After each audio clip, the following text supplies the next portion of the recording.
Hi hello welcome friends. ఈ వీడియోలో వచ్చేసి టీడీఎస్ చాప్టర్కి సంబంధించి క్వశ్చన్స్ని చూస్తున్నాము. So one session of questions completed. నా కొన్ని క్వశ్చన్స్ని చూద్దాము. అంటే ఇవి రిమైనింగ్ ఆల్ స్టడీ మెటీరియల్కి సంబంధించిన questions maximum.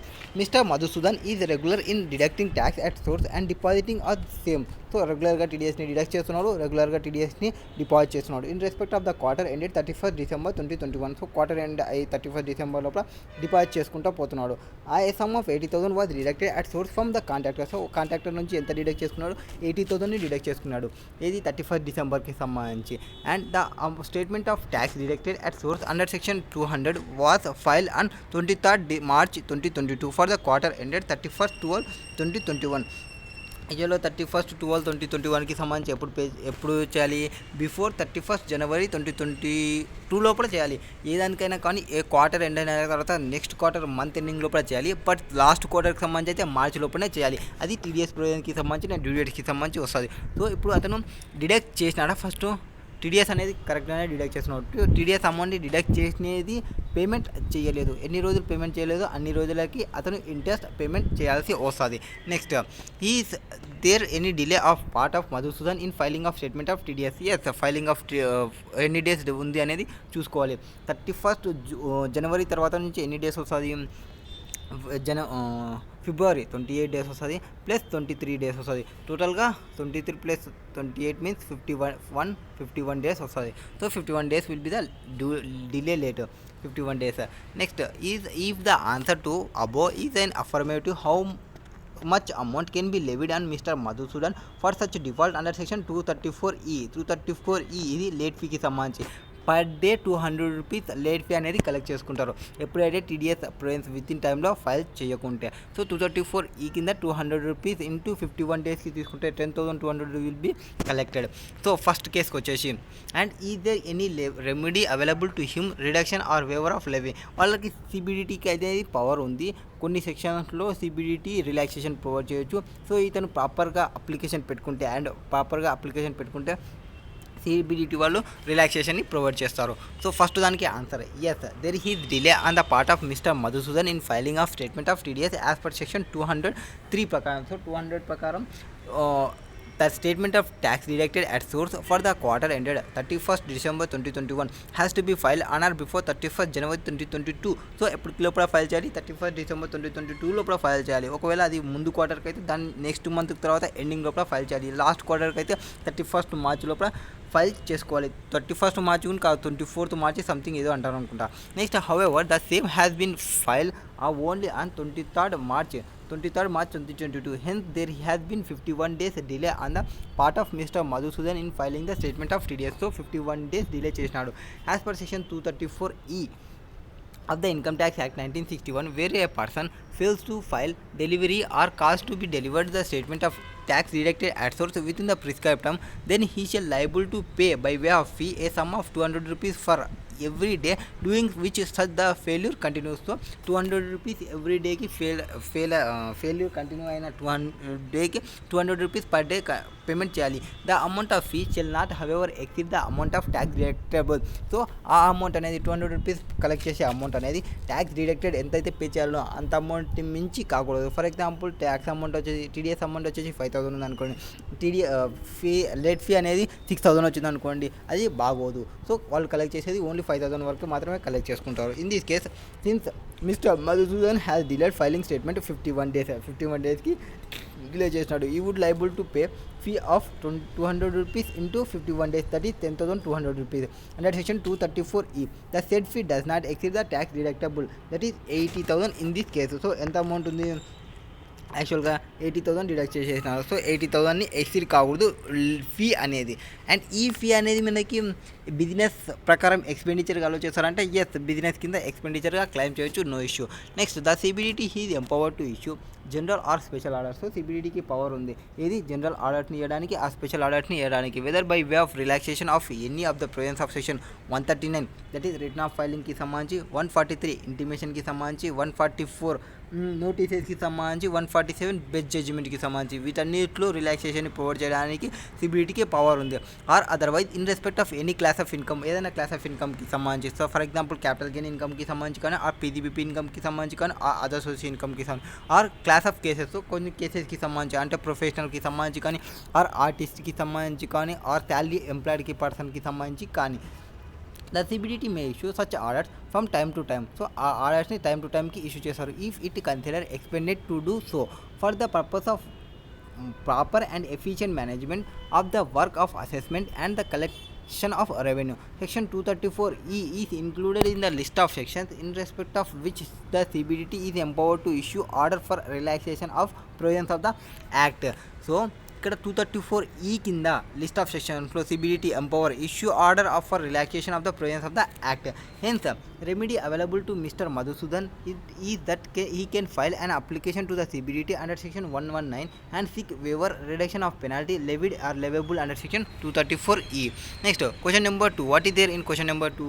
Srimati Vijaya, proprietor of Lakshmi Enterprise, made turnover to 10 crores to 10 lakhs. So Vijaya ఏం చేసింది 210 lakhs టర్న్ ఓవర్ చేసిందంట doing the year previous year. ఈ her turnover for the year ended 31st March 2022 was 90 lakhs. So అంత previous year వచ్చేసి 90 lakhs ఉంది, ఈ year వచ్చేసి 210 lakhs ఉంది. అంటే ఇక్కడ లెస్ దెన్ 1 crore ఉందని మనకి ఇంటిస్తున్నారు. Decide whether the provisions relating to deduction of tax at source are attracted by the following payments. Purchase commission paid to one agent 194H 25,000 on 13/3/6/2001 purchase made during the year.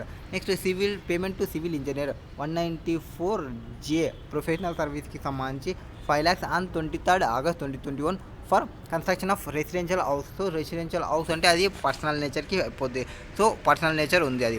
And ఆ amount అనేది less than 50 lakhs ఉంది కాబట్టి 194M కూడా అప్లికబిలిటీలోకి రాదు. So first case, since Shrimati Vijaya turnover for business was 210 lakhs in the immediately preceding financial year, that is she is liable to deduct at source previous year 21-22 irrespective of her turnover being only 90 lakhs. So last year turn over 90 lakhs ఉన్నప్పటికీ current year turn over అనేది మీది exceed అయింది కాబట్టి, ఎంత 1 crore exceed అయింది కాబట్టి మీరు టీడీఎస్ని deduct చేసుకోవాలి. So as per section 194H కింద కమిషన్ ఇన్కమ్కి టీడీఎస్ డిడక్ట్ చేసుకోవాలి. అండ్ ఆ అమౌంట్ అనేది ఆల్రెడీ ఎక్సీడ్ అయింది కాబట్టి 15,000 ఎక్సీడ్ కాకుంటే టీడీఎస్ని డిడక్ట్ చేయాల్సిన అవసరం లేదు. సో ఇక్కడ అమౌంట్ ఎంత పేమెంట్ చేస్తున్నాము 25,000. సో ఎక్సీడింగ్ 15,000 ఉంది కాబట్టి టీడీఎస్ని డిడక్ట్ చేసుకోవాలి. నెక్స్ట్ 194C వర్క్ కాంట్రాక్ట్కి సంబంధించి 2 కేసెస్, ఒకటి 2% అండ్ ఒకటి 1% ఉంటుంది. నార్మల్గా 1% కేసు వచ్చేసి ఇండివిజువల్ అండ్ హెచ్యూఎఫ్కి పే చేస్తాం అండ్ 2% ఫర్ అదర్ కేసెస్కి సంబంధించి. So payment to residential contractors, ఆ రెసిడెన్షియల్ కాంట్రాక్ట్ ఇండివిజువల్ హెచ్యూఎఫ్ చూడాలి. ఇండివిజువల్ ఆర్ హెచ్యూఎఫ్ అయితే 1% తీసుకుంటాము, అదర్ కేసెస్ అయితే 2% తీసుకుంటాము. However as per section 194C no individual or HUF shall be liable to deduct income tax on sum credited or paid to the account of the contractor where such sum is credited or paid exclusively for personal purposes of such individual or any member of HUF. In such case, the provisions of section 194M attracted provided aggregate payment to the contractor exceeds 50 lakhs. So 194M ఎప్పుడు వస్తుంది 50 lakhs exceed అయినప్పుడు payment అనేది aggregate payment అనేది కాంట్రాక్టర్కి 50 lakhs exceed అయినప్పుడు 194M అనేది attract వస్తుంది. In this case, since Srimati Vijaya, an individual, make payment 5 lakhs to civil engineer for reconstruction of residential house for self purpose, he is not liable to deduct tax TDS under section 194C as well as 194M. 194C లో రాదు, 194M లో రాదు. Next question number 3. What is the rate at which the tax is either to be deducted or collected under the provisions of the Act in the following cases? A partnership firm making sales of timber in September 21 which was procured and obtained under forest lease. ఇవి TDS provisions అనేది ఇవి corona కేసుకి సంబంధించి provisions ఉంటాయి, so అందుకే కొంచెం తక్కువ ఉంటాయి.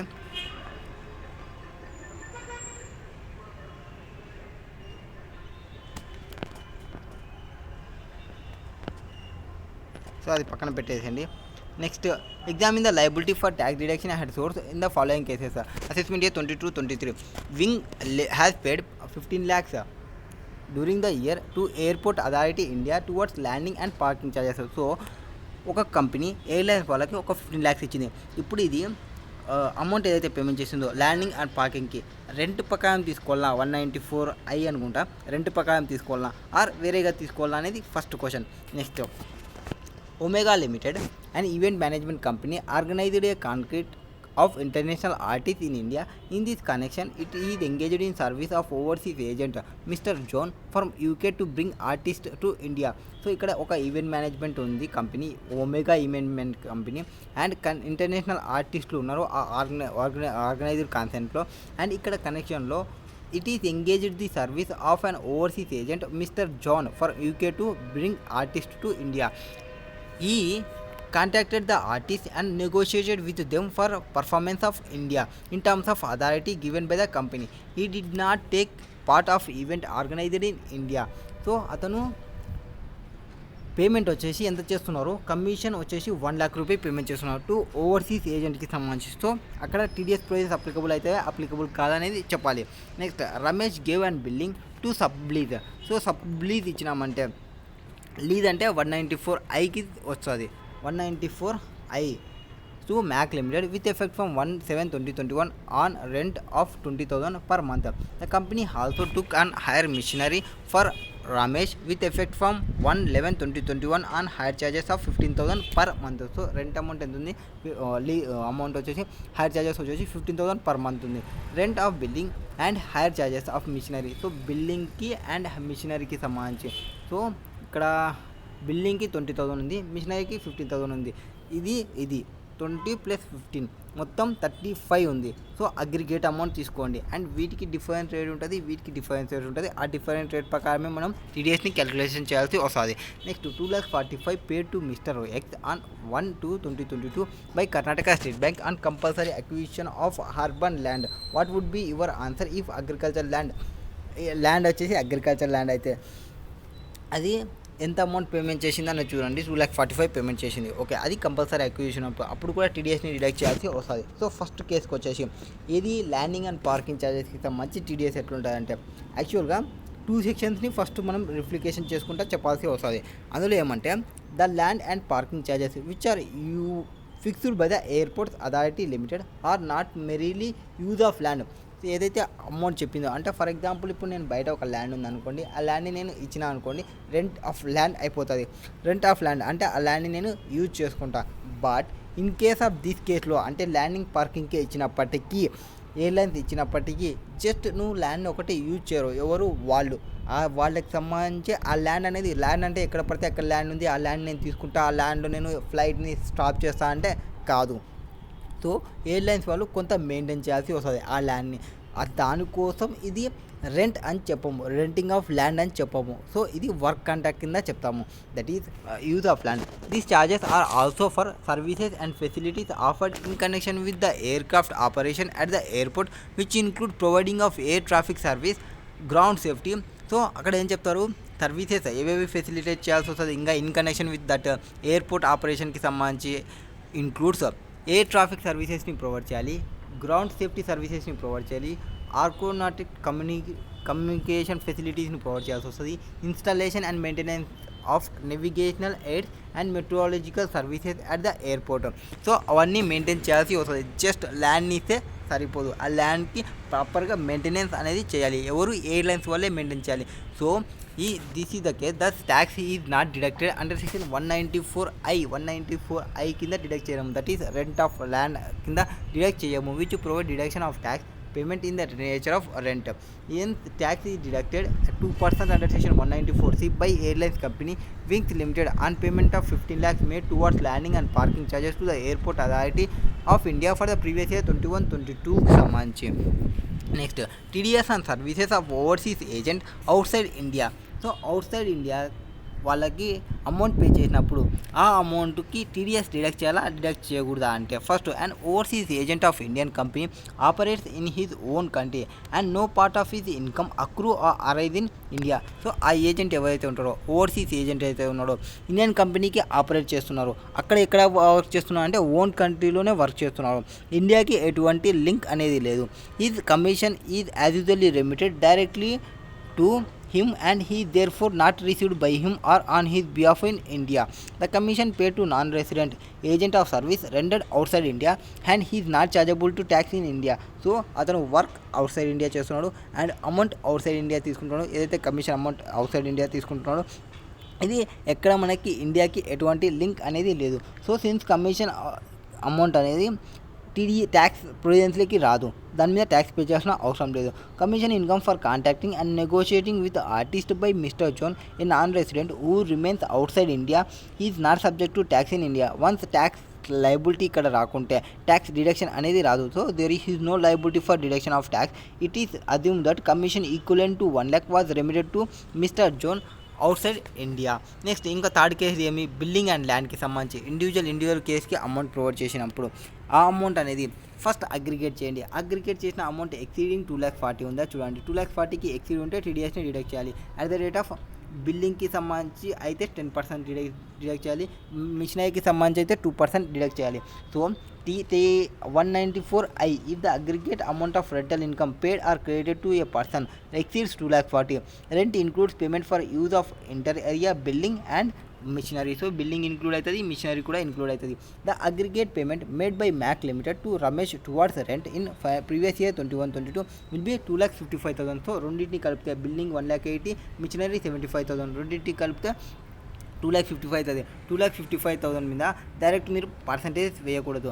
ఆ పర్సంటేజ్ ఎట్లా వేయాలి వచ్చేసి 10% ఆన్ బిల్డింగ్ మీద వేయాలి అండ్ 2% ఆన్ మిషనరీ మీద వేయాలి.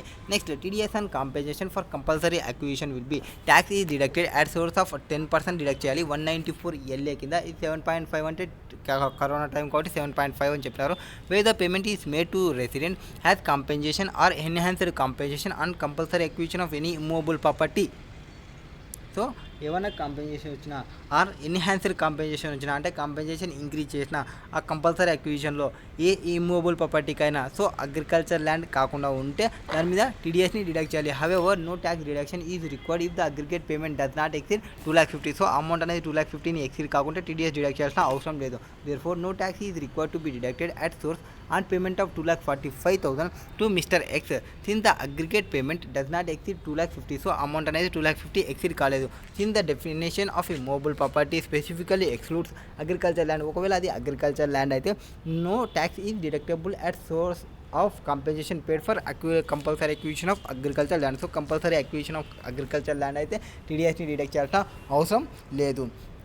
Next, question number 5. Examine whether tax has been deducted at source under the Provisions of Income Tax Act 1961 in the following situations which have been taken place during the year. So, Mr. Jiva, a partnership firm pays 43,000. So, partnership firm interest pay చేసింది of Indian branch బ్యాంకుకి సంబంధించి. So బ్యాంకుకి interest pay చేసింది, TDS deduct చేయాలని ఇది first question. Next ఆ firm వచ్చేసి interest pay చేసింది, పార్ట్నర్షిప్ ఫర్మ్ పార్ట్నర్కి ఇంట్రెస్ట్ పే చేసింది 44,000 ఇంట్రెస్ట్ పే చేసింది. ఆ పర్సన్ వచ్చేసి ఎవరు, నాన్ రెసిడెంట్ పర్సన్. సో టీడీఎస్ని డిడక్ట్ చేయాలనేది second question. And third question, the above firm paid 50,000 being share of profit of partner B non resident. So ఇక్కడ partner A and B so ఇద్దరికి payment చేసింది, అంటే ఒక రెసిడెంట్కి payment చేసింది 42,000, ఒక non రెసిడెంట్కి పేమెంట్ చేసింది 42,000. మనకి సెక్షన్ 194A కింద 40,000 ఎక్సీడ్ అయితే టీడీఎస్ని డిడక్ట్ చేయాలని చెప్తారు. సో ఆ ప్రొవిజన్స్ని గుర్తుపెట్టుకోవాలి. Next firm paid 50,000 being share of profit of partner Mister B to non resident. So share of profit అనేది సెక్షన్ 10(2)నేనా ఏదో ఒక సెక్షన్ కింద ఎగ్జామ్షన్ అవుతుంది అబ్బా, నాకు గుణ గుర్తు రాకుంది. Section 194A requires reduction of tax on any income by way of interest. So 194A ఏం డిస్కస్ చేస్తుంది, tax on any income by way of interest other than interest on securities credited or paid to resident at the rate in force. So rate in force ఎంతైతే ఉందో అంతా deduct చేసుకోవాలి. However ఇక్కడ it specifically excludes from its scope income credited or paid to any banking company to which Banking Regulation Act 1949 applies. So, an Indian branch of a foreign bank transacting the business of banking in India is banking company to which the Banking Regulation Act 1949 applies. Therefore, interest payment to such bank అంటే partnership firm బ్యాంకుకి interest payment చేసేటప్పుడు, for example మీరు ఒక loan తీసుకున్నారు, ఆ లోన్కి సంబంధించి మీరు ఇంట్రెస్ట్ పేమెంట్ చేస్తున్నారు. 194A కింద నేను టీడీఎస్ డిడక్ట్ చేసి ఇంట్రెస్ట్ పేమెంట్ చేస్తా అంటే యాక్సెప్ట్ చేయదు బ్యాంకుకి పేమెంట్ చేసేటప్పుడు. సో టీడీఎస్ అనేది not attract TDS provisions under section 194A. Consequently, no tax is required to be deducted at source under section 194A on interest of 43,000 paid by Mr. Jiva and Co, a partnership firm on loan borrowed for Indian branch of foreign bank. Next ఇంకొక provision ఏమి 194A ఎవరు పార్ట్నర్స్కి provide చేస్తుంటే ఒక resident పార్ట్నర్కి provide చేస్తున్నప్పుడు ఒక non resident పార్ట్నర్కి provide చేస్తున్నప్పుడు TDS deduct చేయాలా అనేది ఫస్ట్ క్వశ్చన్. సో 194A ప్రకారం ఎప్పుడైతే ఆ అమౌంట్ అనేది గ్రేటర్ దెన్ 40,000 ఉంటుందో 40,000 ఉన్నప్పుడు టీడీఎస్ని డిడక్ట్ చేయాలి. But TDS tax at source of any income by way of interest other than interest on securities credited or paid to a resident excludes from its scope income credited or paid by a firm to its partner. Therefore, no tax is required to be deducted at source under section 194A on interest on capital 42,000 paid by a firm to Mr.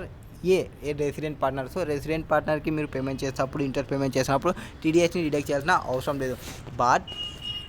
But as per section 195 ప్రకారం ఏదైతే amount payment చేస్తున్నామో requires tax deduction at source on payment to non resident does not provide any exclusion in respect of payment of interest by a firm to its non resident partner. So ఎప్పుడైతే మీరు non resident పార్ట్నర్కి payment చేస్తుంటామో ఆ పర్సన్కి payment చేసేటప్పుడు therefore tax has to be deducted under section 195 at a rate in force in respect of interest on capital 44,000 paid to partner Mr. B non రెసిడెంట్కి payment చేసేటప్పుడు టీడీఎస్ని డిడక్ట్ చేయాలి. Next as per section 10(2)(a) ప్రకారం ఏం చెప్తుంది, పార్ట్నర్స్కి ఏదైనా ప్రాఫిట్ని షేర్ చేస్తుంటే share of profit received by a partner from the total income of the firm exempt. So firm నుంచి ఏదైతే అమౌంట్ రిసీవ్ చేసుకుంటారో ప్రాఫిట్తో అది ఎగ్జామ్ట్ అవుతుంది పార్ట్నర్స్ హ్యాండ్లో. Therefore the share of profit pay to non resident partner is not liable for tax deduction at source. So as per but section 195(6) ఏం చెప్తుంది అంటే section 195 ఏం చెప్తుంది, ఏ నాన్ రెసిడెంట్కి ఏమన్నా అమౌంట్స్ని పేమెంట్ చేస్తుంటే మ్యాండేటరీగా టీడీఎస్ని డిడక్ట్ చేయండి అని చెప్తుంది 195. So the person responsible for paying any some whether or not chargeable to tax to non-corporate or non-resident to a foreign company shall be required to furnish information relating to payment of such a sum in the prescribed form and manner. ఒకవేళ ఆ amount అనేది TDS deduct చేయకుంటే ఆ TDS deduction chargeable కాకుంటే ఎవరికైతే non కార్పొరేట్కి ఆ non resident పర్సన్కి ఆ ఫారిన్ కంపెనీకి ప్రొవైడ్ చేసినప్పుడు ఆ రెస్పెక్టివ్ ఇన్ఫర్మేషన్ని ప్రిస్క్రైబ్డ్ మేనర్లో ప్రిస్క్రైబ్డ్ ఫామ్లో ప్రొవైడ్ చేయాలి. Next question number 6. What is there in question number 6? కమ్ ఏరియా limited has paid a sum of 12 lakhs during the year ended 31st/3/2022 to Airport Authority India towards landing and packing charges. The company deducted 2% under section 194C on the said payment and remitted the tax deducted within the prescribed time. Assessing officer వాళ్ళు 194 company ఉంది, airlines వాళ్ళకి amount pay చేసేటప్పుడు 194C కింద work contract కింద టీడీఎస్ని deduct చేసినారు. But assessing officer ఏమంటున్నారు అంటే అది రెంట్ 194I కింద డిడక్ట్ చేసి 10% డిడక్ట్ చేయాలని చెప్తున్నారు. సో మనం పైన ఆల్రెడీ చెప్పినాము ఇక్కడ ల్యాండ్ అంటే జస్ట్ ల్యాండ్ని ప్రొవైడ్ చేయదు, జస్ట్ ల్యాండ్ని ప్రొవైడ్ చేసే ఫ్లైట్లు ల్యాండ్లో దిగవు. సో వాళ్ళు కొన్ని మెయింటైన్ చేయాల్సినవి ఉంటాయి. సో ఆ మెయింటైన్ చేస్తున్నందుకు ఇది రెంటింగ్ ఆఫ్ ల్యాండ్ అని చెప్పము, ఇది వర్క్ కాంట్రాక్ట్ కింద చెప్తాము. So this issue is to whether the charges fixed by the air authority of India for landing and take off facilities and parking facility for the aircraft or for the use of land by the airlines company came up before Supreme Court. In the Supreme Court observed that the charges which are fixed by the AAI for landing and taking off services as well as for parking of aircraft are not for the use of land. So adi use of land ki kaadu, adi edaithe amounts payment chestunnaro. These charges are for services and facilities offered in connection with aircraft operation at the airport, which include providing of air traffic services, ground safety services, aquatic communication facilities and installation and maintenance of navigation aids, meteorological services at airport. So ఇవన్నీ maintain చేసుకోవాలి. ఇవన్నీ maintain చేస్తున్నందుకే అది renting of land అని చెప్పము, work contract కింద చెప్తాము. So there is various international protocols which mandate all authorities manning and managing these airports to construct the airport of desired standard which are required. So which desired standard lo maintain cheyali, protocols ni maintain cheyali. The services which required to be provided by these authorities like AAI are aimed at passenger safety as well as for safe landing and parking of the aircraft. Therefore the services are not restricted to merely permitting use of land of airport. On the contrary, it encompasses all the facilities that are compulsory offered by the AAI in tune with the requirement of the protocol. The Supreme Court observed that the charges levied on air traffic includes air traffic లో ఏవేవి include అవుతాయి, landing charges include అవుతాయి, lighting charges include అవుతాయి, approaches drum control charges include అవుతాయి, aircraft parking charges include అవుతుంది, aero bridge charges include అవుతాయి, hangar charges include అవుతాయి, passenger services charges include అవుతాయి, కార్గో ఛార్జెస్ ఇంక్లూడ్ అవుతాయి. So ఈ charges అన్నీ ఇంక్లూడ్ అవుతాయి. Thus when airlines pays for these charges, treating such charge as such charge for use of land would tantamount to adopting total simplistic approach which is far away for reality. So Supreme Court opinion em cheppindante substance beyond such charges has to be considered, and when this issue is viewed for this angle, keeping the large picture in mind. So చిన్నగా ఆలోచించకుండా పెద్దగా ఆలోచించండి. మీ mind సెట్ని large picture పెట్టుకుంటే మైండ్లో it is become very clear that the charges are not for land per se. So land కోసం కాదు వాళ్ళు పేమెంట్ చేస్తున్నది, ఓన్లీ ల్యాండ్ కోసం కాదు. Therefore, it cannot be treated as a rent within meaning of 194I. The Supreme Court thus concurred with the view taken by Madras High Court, Singapore Airlines. So అక్కడ చెప్పిన దాని ప్రకారం ఏం చెప్తున్నాము, rationality high court supreme court కూడా ఏం చెప్తుందంటే contention of assessing officer యొక్క contention that is landing and parking charges levied use of land airport వాటిని 194I కింద ట్రీట్ చేయడం, అంటే రెంటింగ్గా ట్రీట్ చేయడం అనేది కరెక్ట్ కాదు అని చెప్తాము. Next question number 7. Mister Harish, a vice president of ABC bank, sold his house property in Chennai as well as his rural agriculture land for consideration of land. house property ni 60 lakhs ki sale చేసినాడు and rural agriculture land ni 50 lakhs ki sale చేసినాడు to Mr. Suresh, a retail trader of garments. So వీడు garments business లో ఉన్నాడు. 110/21 కి Mr. Harish has purchased house property and rural agriculture land in 40 lakhs and 10 lakhs. So కొత్తగా అతను ఇంత ఇవి sale చేసినది పర్చేజ్ చేసినప్పుడు ఎంత ఉంది, 40 lakhs and 10 lakhs ఉంది. So the stamp duty value transfer డేట్కి 85 lakhs ఉంది అండ్ 20 lakhs ఉంది. సో మనం అమౌంట్స్ అనేది stamp duty value 85 lakhs and 20 lakhs ఉంది. ఇప్పుడు సేల్స్ కన్సిడరేషన్ చూసుకుంటే 60 lakhs ఇంటూ 10% తీసుకుంటే 6 lakhs అవుతుంది. 66 lakhs అంటే 110% చూసుకుంటే 66 lakhs అవుతుంది. వాటికి సేల్ కన్సిడరేషన్ అనేది SDV అనేది 66 lakhs లేదు కాబట్టి sale consideration or SDV whichever is higher తీసుకోవాలి. అంటే SDV will be consider has sale for కన్సిడరేషన్గా తీసుకోవాలి. 85 lakhs కన్సిడరేషన్గా తీసుకోవాలి. నెక్స్ట్ తీసుకుంటాము.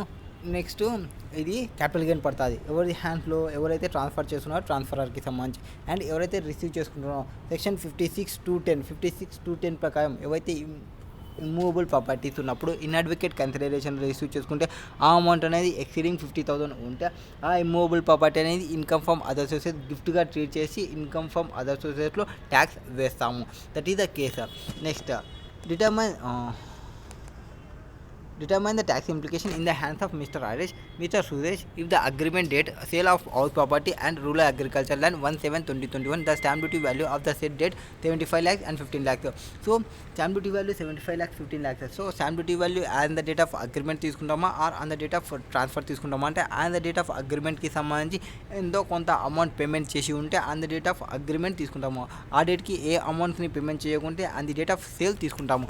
On the set date mister Japan airlines company limited Suresh made payment 5 lakhs by way and account payee cheques. Account payee చెక్లో payment చేసినాడు to mister హరీష్కి for purchase of house property. Also discuss TDS implications if any in the hands of assumptions both Mr. Harish, Mr. Suresh are resident individuals. Would your answer be different if Mr. Harish is property dealer and sold house property in the course of business? So house property course business తీసుకుంటే slum sale కింద తీసుకుంటాము. Section 50C వస్తుంది, capital gain panchayat అనేది రాదు. Next tax implication. First కేసులో sale of rural agriculture land house property representing capital assets in the hands of mister Harish a solid employee. So అతనికి ఏం తీసుకుంటాము, rural agriculture land and house property రెండు వచ్చేసి capital assets. ఎప్పుడైతే capital అసెట్ని transfer చేస్తామో capital gain అనేది arise అవుతుంది. Next tax implication in the hands of mister Harish a solid employee since rural agriculture land is not capital asset. ఒకవేళ అది rural agriculture land అయితే అది not capital asset. So the capital gain ఏదైతే arise అవుతుందో దాని మీద not taxable in the hands of mister Harish. However capital gain would arise on sale of house property being capital asset. As per section 50C the stamp duty value of house property on the date of agreement వచ్చేసి 75 lakhs ఉంది. And deemed to be full value of consideration మనం 85 lakhs అనుకున్నాం, but 75 lakhs తీసుకోవాలి. ఎందుకు 75 lakhs తీసుకోవాలి అంటే కొంత అమౌంట్ని పేమెంట్ చేసినారు కాబట్టి on the date of agreement డేట్కి కొంత అమౌంట్ పే చేసినారు కాబట్టి ఆ డేట్కి ఏదైతే స్టాంప్ డ్యూటీ వాల్యూ ఉందో ఆ స్టాంప్ డ్యూటీ వాల్యూనే మనం కన్సిడర్ చేసుకోవాలి. 75 lakhs స్టాంప్ డ్యూటీ వాల్యూ ఉంది, 75 lakhsని వాల్యూ ఆఫ్ కన్సిడరేషన్గా తీసుకుంటాము. Arising and transfer of property. Therefore 75 lakhs minus 40 lakhs అంటే పర్చేజ్ వాల్యూ తీసేస్తే 35 lakhs will be the capital gain వస్తుంది. ఆ capital gain will be taxable and the head short term capital గెయిన్గా తీసుకుంటాము. It may be noted that date of an agreement is different from the date on registration and part of consideration was received on or before the date of agreement by way of account pay cheque the stamp duty వాల్యూని consider చేయాలి. Deemed to be consider has sale value of consideration. Next tax implication in the hands of buyer mister Suresh a retail trader. ఈ house property ఎవరైతే purchase చేసినారో దాన్ని capital అసెట్గా treat చేస్తాము. Capital అసెట్ని purchase చేసినప్పుడు who is a retail trade garments person కాబట్టి the provisions of section 56 to 10. So 56 to 10 ఏం చెప్తారంటే 210 attract in the hands of Mr. Suresh who has acquired the immobile property being a capital asset for inadvocate consideration. So inadequate కన్సిడరేషన్కి నువ్వు ఏమైనా ప్రాపర్టీని receive చేసుకుంటే and ఆ amount అనేది greater than 50,000 ఉంటే 56 to 10 ప్రకారం అది గిఫ్ట్గా ట్రీట్ చేస్తాము. So take the stamp duty value on the date of agreement instead of date of registration since he has paid the consideration by way of account pay check. So difference వచ్చేసి 15 lakhs ఉంది. Different amount వాటికి ఏది 75 lakhsకి 60 lakhsకి actual కన్సిడరేషన్కి and stamp duty వాల్యూకి 15 lakhs ఉంది. Would be taxable under 56 to 10 ఎందుకంటే ఇన్కమ్ ఫ్రమ్ అదర్ సోర్సెస్గా ట్రీట్ చేసుకుంటాము. దట్ 50,000 ఆర్ 10% ఆఫ్ కన్సిడరేషన్ చూసుకుంటే 10% కన్సిడరేషన్కి ఇంకా ఎక్కేస్తే ఉంది కాబట్టి. నెక్స్ట్ రూరల్ అగ్రికల్చర్ ల్యాండ్ అది not capital asset. Capital asset కానప్పుడు సెక్షన్ 56 to 10 అనేది అప్లికబుల్లోకి రాదు. In respect of acquisition of agriculture land for inadequate consideration since the definition of property under section 56 to 10 includes only capital assets specified thereunder. Next TDS implication in the hands of buyer Mr. Suresh. So since the sale consideration of house property exceeds 50 lakhs, so ఎప్పుడైతే మనం sale considerations value or stamp duty value exceed 50 lakhs ఉంటే అప్పుడు దాని amount పైన 194 IA కింద 1%ని టీడీఎస్ని deduct చేయాలి. So TDS will be deducted at the rate of 1%. 40 being amount would be 45,000 being 60 lakhs into 1% తీసుకుంటే 50 lakhs మైనస్ 60 lakhs 60 lakhs 1% తీసుకుంటే మనకి 45 lakhs ఎందుకు వస్తుంది, 45,000 ఎందుకు వస్తుంది, 60,000 వస్తుంది.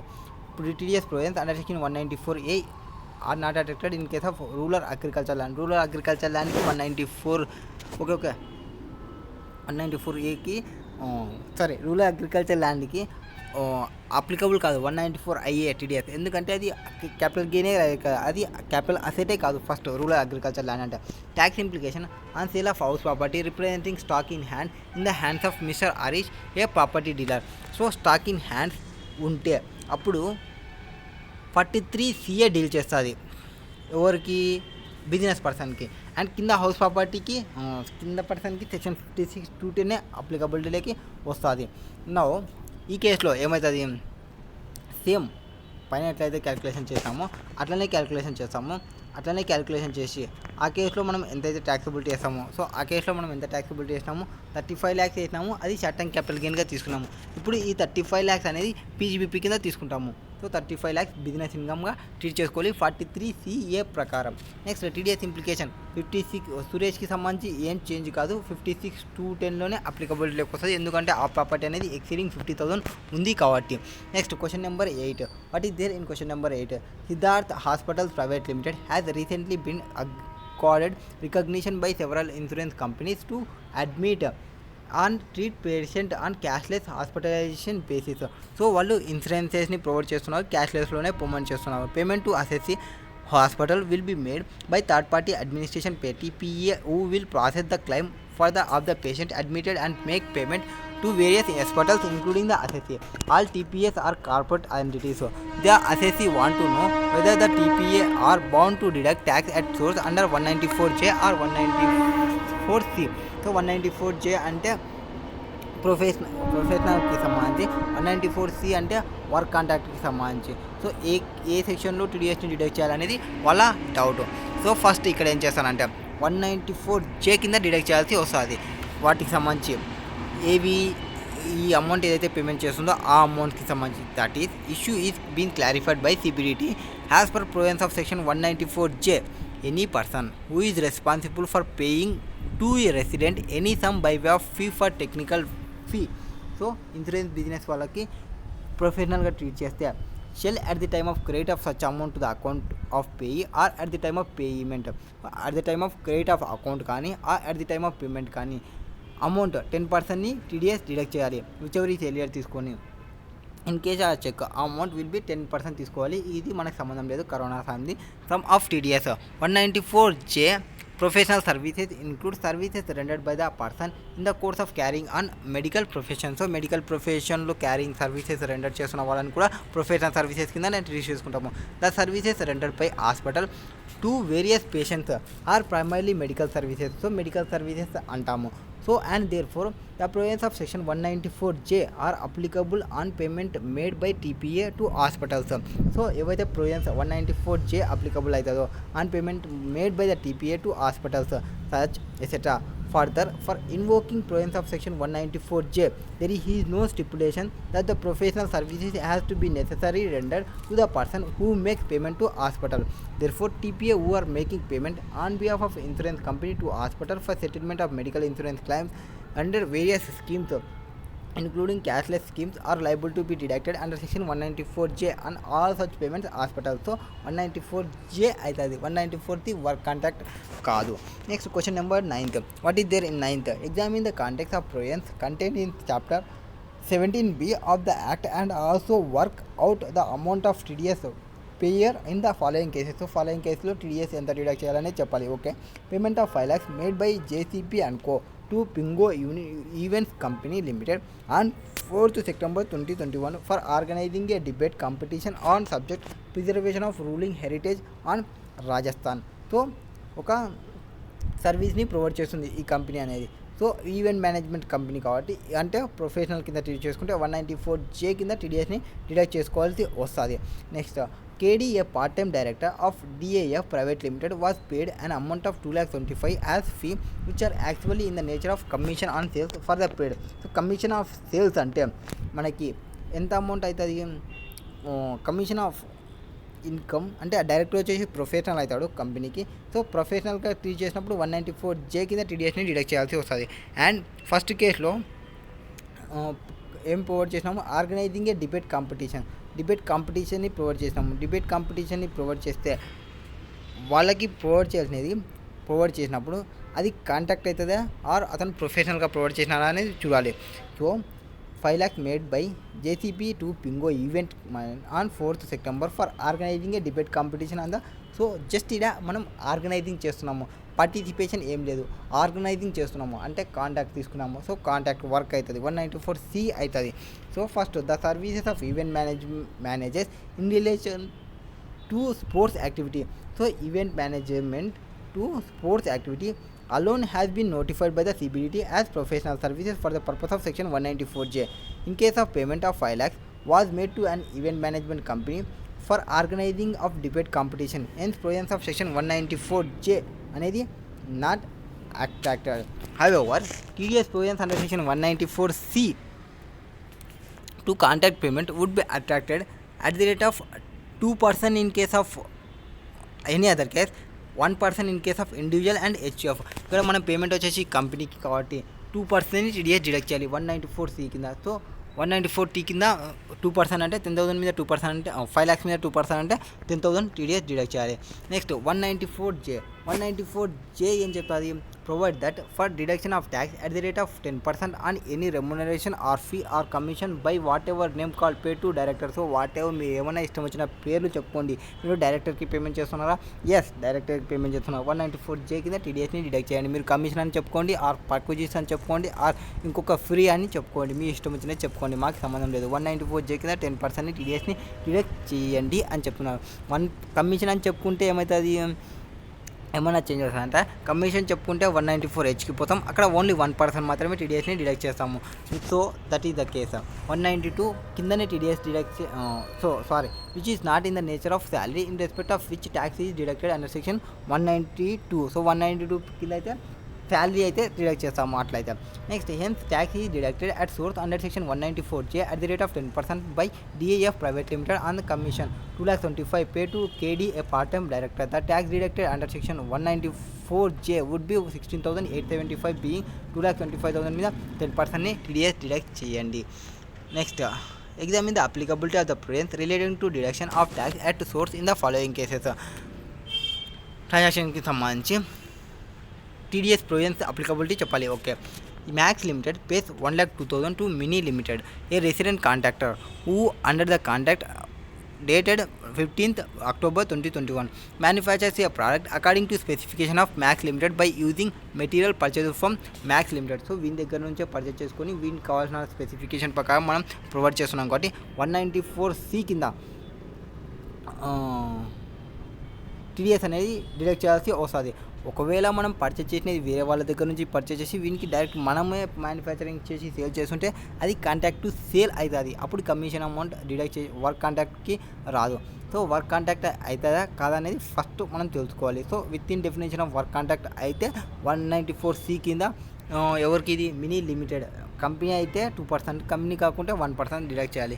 Next a company operating a television channel make payment of 5 lakhs to former Indian cricketer on 10th March 2022 for making running commentary of a one day cricket matches. So మ్యాచ్కి commentary చెప్తుంటే వచ్చింది 6 వచ్చింది పోయింది వచ్చింది అట్లా చెప్తుంటారు కదా కామెంటరీస్. ఎవరైతే కామెంటరీస్ ఉంటారో ఆ కామెంటరీకి సంబంధించి ప్రొఫెషనల్గా ట్రీట్ చేసాము. 194J కింద TDSని డిడక్ట్ చేయాలి. 194J TDS డిడక్ట్ చేయాలి. EL limited a foreign company pays outside India salary to its employee mister Raghavan a foreign national and non resident for services rendered in India. So 194E వస్తుంది అనుకుంటా కాదా, 194.5 అంట అబ్బాయి ఏముంది. EL limited okay foreign కంపెనీనా, not Indian company. ఫారినర్కి అయితే 194E foreign company ఉంది pays outside India salary to his employee mister Raghavan foreign national. So వాడేమో అవుట్ సైడ్ ఇండియా ఉంది for services rendered in India non resident person and foreign company. ఆ person వచ్చేసి service rendered in India. ఆ కేసులో TDS applicability provision గురించి చెప్పాలి. So ఫస్ట్ది definition of work సంబంధించి అండర్ సెక్షన్ 194C కింద 194C కింద వర్క్ అంటే ఏమి, work includes manufacturing or supplying or product according to the requirement or specification of a customer by using material purchased from such customer or its associates. So ఏదైతే work contract వర్క్లో manufacturing కావచ్చు, supplying కావచ్చు, or product according to the requirement or specification of customer కావచ్చు by using material purchase from such customer or its associates. Assets అనేది purchase చేసేది ఆ customer నుంచైనా purchase చేయడం ఆర్ ఆ అసోసియేట్ పర్సన్ నుంచైనా పర్చేజ్ చేస్తే అప్పుడు అది వర్క్ తీసుకున్నట్లు అవుతుంది. So in this instant case Mini limited manufactures of product as per specification given by Max limited by using raw materials purchase from Max limited. So వాళ్ళ దగ్గర work తీసుకొని వాళ్ళ దగ్గరనే పర్చేజింగ్ ఆఫ్ మెటీరియల్ తీసుకున్నాము కాబట్టి ఇది వర్క్ అవుతుంది. So first అది వర్క్ అయిందంటే ఇది 194C కింద వర్క్ కాంట్రాక్ట్ అవుతుంది. కాన్సిక్వెంట్లీ ట్యాక్స్ ఈ deducted and invoice value exceeding value of material purchase from such customer if such value mention separately in the invoices. If the material components are not mention separately in the invoice tax ఈ deducted and the whole amount. So invoice అమౌంట్లో ఆ materials ఎవరైతే person దగ్గర నుంచి purchase చేస్తున్నామో అంటే means ఆ main person నుంచి ఎవరి దగ్గర నుంచి అయితే పర్చేజ్ చేస్తున్నామో ఆ పర్సన్ నుంచి పర్చేజ్ చేసిన అమౌంట్ దాని యొక్క వాల్యూ డిడక్ట్ చేసి రిమైనింగ్ అమౌంట్ పైన TDSని డిడక్ట్ చేయాలి. Next provisions of 194J deduction of tax at source under section 194J are attracted in respect of payment of fee for professional services if the amount of such fee exceeds 30,000. So 194J కింద ఎప్పుడు TDSని deduct చేస్తాము 30,000 exceed అయినప్పుడు relevant financial ఇయర్కి సంబంధించి. So services rendered by the commentary in relation to sports activity has been notified by the CBDT has professional services for the purpose of 194J. CBDT provide చేసింది ఏవైతే కామెంట్స్ని చెప్తుంటారో commentary person వాటిని professional సర్వీస్గానే treat చేసుకుంటాము. So 10% deduct చేయాలి. 5 lakhs into 10% తీసుకుంటే 50,000 వస్తుంది అనుకుంటా. TDS డిడక్ట్ చేయాలి 194J కింద. నెక్స్ట్ సెక్షన్ 194(5) ఇది నాన్ రెసిడెంట్కి సంబంధించి deduction of tax at source by any person responsible for making payment to non resident any interest or any other sum chargeable under the provisions of income tax act other then income chargeable under the head. So salary కాకుండా వేరే హెడ్లలో ఏమన్నా హెడ్లలో non రెసిడెంట్కి payment చేస్తుంటే section 195 అప్లికబిలిటీలోకి వస్తుంది. ఒకవేళ శాలరీ అయితే 192 వస్తుంది. As per section 2 requires any person responsible for paying income under the head salaries to deduct tax at source.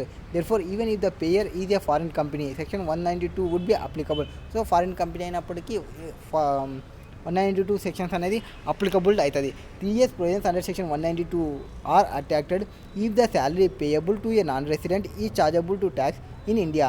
Under section 91, income which falls under the head salaries shall be deemed to accrue or arise in India if it is earned in India. Salary payable for services rendered in India shall be regarded as income earned in India. Therefore, salary paid to Mr. Raghavan, a non-resident, attract tax liability in India as he has rendered service in India.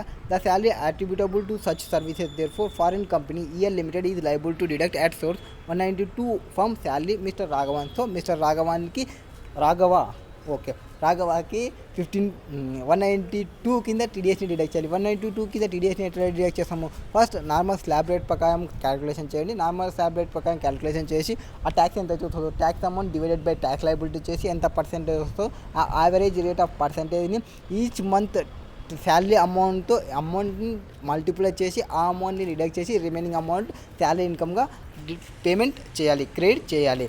Next remaining next క్లాస్లో.